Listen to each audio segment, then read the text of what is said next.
بسم اللہ الرحمن الرحیم۔ السلام علیکم ورحمۃ اللہ وبرکاتہ۔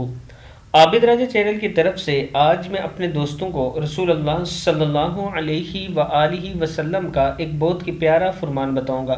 اس سے پہلے میں اپنے تمام دوستوں سے گزارش کروں گا کہ اس ویڈیو کو آپ نے آگے ضرور شیئر کرنا ہے۔ تو شروع کرتے ہیں۔ بسم اللہ الرحمن الرحیم۔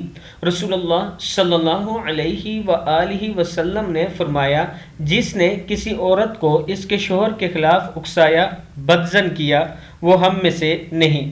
ابی داؤد کی حدیث ہے۔ رسول اللہ صلی اللہ علیہ وآلہ وسلم نے فرمایا، جس نے کسی عورت کو اس کے شوہر کے خلاف اکسایا یعنی بدظن کیا، اس کے شوہر کے خلاف باتیں کی اور اس عورت کو کہا کہ آپ کا شوہر اچھا نہیں ہے، اس سے اچھے طریقے سے بات نہ کیا کرو، اس کو کہتے ہیں بدظن اکسانا، اور ان دونوں کے درمیان لڑائی جھگڑا ہو گیا اس وجہ سے، تو رسول اللہ صلی اللہ علیہ وآلہ وسلم کا یہ فرمان ہے کہ وہ ہم میں سے نہیں۔ میں اپنے دوستوں سے گزارش کروں گا کہ اس برائی سے آپ نے بچنا ہے۔ السلام علیکم ورحمۃ اللہ وبرکاتہ۔